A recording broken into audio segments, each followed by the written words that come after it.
Hello, my name is Shauna. I'm the creator of Neo-Feminine Astrology. I'm a counselor, a meditation teacher, and I facilitate creativity workshops. To find out more about my work, to get a reading with me or a counseling session, go to my website, neofeminineastrology.com. So I'm excited to share the astrology of this week with you. This is for the week of February 20th, and this week is all about finding peace.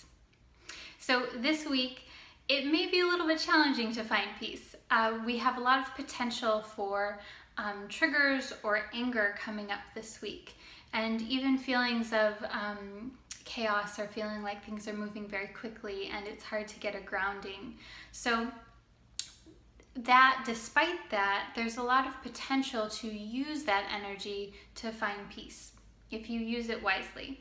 And so I have some tips for you to really harness this energy and to ensure that you respond wisely instead of reacting in a way that does bring negative experiences. So there's two things that are happening this week that I want to share with you. The main theme is we have a solar eclipse in Pisces this weekend. So I want to speak about that, but first I want to talk about the other theme that may evoke these feelings of being triggered or anger or just frustration in general. So this aspect is that Mars is squaring Pluto this week.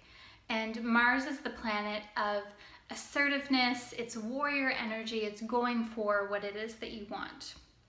Mars is also related to anger. It's that fire that makes you want to go towards something. It's very masculine kind of energy. Pluto is the planet that's all about transformation, regeneration, rebirth. It rules over the birth, death, rebirth process. And Pluto also points to areas where we're triggered, where there is something that's a tender spot for you. And so when someone does a certain thing, it triggers you in order for that issue to be healed. So Mars and Pluto in an aspect together, this can evoke some different feelings. This can evoke feelings of shame or anger or guilt or just feeling like you're frustrated, like you want to move and you can't. It's a very dynamic kind of energy, and the anger, shame, etc. could be reflected or directed inward, or it can be directed outward at other people. So the high side of this really is healing when you're triggered. And it doesn't even have to be anger. It could be something more subtle, like just being annoyed. So that's a strong energy this week. And it relates back to when Mars and Pluto conjunct in October 2016. So I would really pay attention this week to if there are situations or feelings that come up that are somehow related to October 2016 for you. Maybe there was a specific situation that happened then that's being revisited, or maybe it's just a theme of a similar feeling or a similar call to action for you. Maybe you're being called to manage your anger, or maybe you're being called to assert yourself through righteous anger. Maybe you're being called to speak up when normally you don't. So just something to think about. And again, I'll have some tips for you to harness this energy. So that's one major aspect. The other part of this week is the solar eclipse in Pisces. And so this is happening on, mark your calendar with this day. This is Sunday, the 26th of February. And so this is the second eclipse this month. Eclipses, they always come in pairs. This is a solar eclipse. Now it's not exact, so you won't see it in the sky, but it still has an impact. Eclipses have an effect of being like a big reset button. And so this means that there can be endings, there can be beginnings.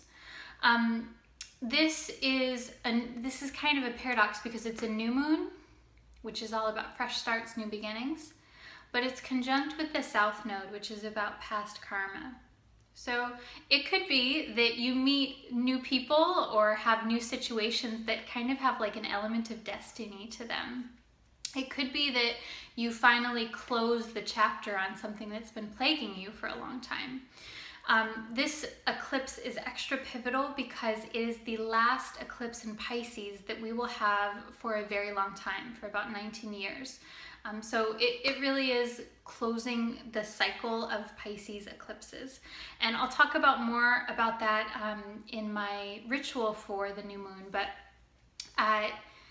it's good to pay attention to dreams that you're having, spiritual connections that you feel. If you get an intuitive hit on something, if you have a really good gut feeling about something, explore that and move towards that. There's something there. If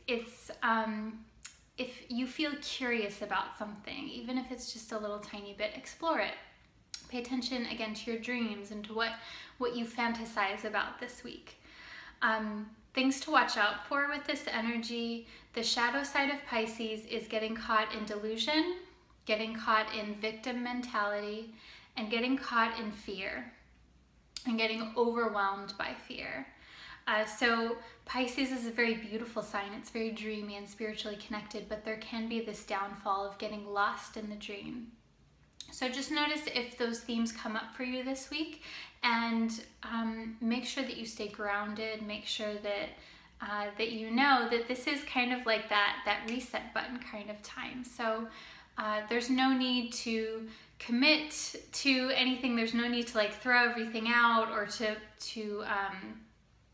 reset your life entirely, but just explore and see what happens, see how you feel. So I have 3 tips for you to harness this energy most effectively. So tip number 1 is from the 4 Agreements, the book. Don't take anything personally this week, especially because of the Mars and Pluto square. In general, this brings a feeling of agitation and anger and impatience. And so if people are that way with you, don't take it personally. It's not about you. They're going through their stuff. And as you may be going through your stuff, you know, we all do. So don't take anything personally. You'll feel happier. Number 2 is to the other side of this, to be really aware of your triggers this week. And so maybe you know what situations trigger you to feel anger or shame or guilt or sadness or anything that feels like an uncontrollable feeling. And these are not bad feelings. It's not bad to feel this way. It's just what you do with it. So I would just be aware. Does it trigger you when someone is careless with their words? Does it trigger you when people are messy? Does it trigger you when people are obsessively clean? If people are OCD, like super detail-oriented? Does it trigger you when people talk about politics, one side or the other? And that kind of thing. So just really notice.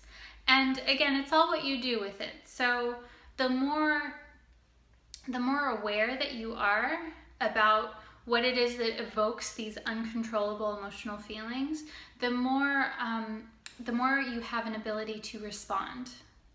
And instead of reacting from this place of fear or shame or guilt, you can respond in a way that is appropriate, either in that moment or later. So that's number 2. Just be aware of your triggers. And if you don't know what they are, you might find out this week. And tip number 3 is to do some type of ritual on Sunday. This is so important because it is a new moon, so I always recommend doing a ritual on the new moon, but especially this one because it is a solar eclipse. And because this eclipse is very close to the nodes, so this again invokes this element of destiny and connecting with people, places, experiences, situations that are destined in a certain way, where there's this feeling of kismet or synchronicity. So whether you meditate, walk in nature, gather with friends, do some type of ritual to intend what it is that you want to release from your life and what it is that you want to welcome in. So you do the cleansing first, releasing to set that blank palette. And then what is it that you would like to invoke into your life? What kinds of feelings? So if you want to go deeper into this energy with this eclipse, I'm doing a ritual for peace. And so that is for $25, you get a guided new moon ritual. And I break down the new moon by the sign and the aspects that it's making by the planets, all of the themes in so much more detail than I can do here in this video. And it really helps you tune into the energy, and it's a guided process to manifest with the moon, to intend with the moon, but at a practical level, it helps you apply these themes to your life in a real world way, so that you can tune into what this means for you at an individual level and what it is that you want to create in your life with those themes. So I'll have a link for that down below. You can also find that on my website, or if you want to get a reading with me or a spiritual counseling session, you can also find me at neofeminineastrology.com. So I'm wishing you an amazing week and happy new moon, and sending lots and lots of love. I will talk to you soon. Namaste. Mwah.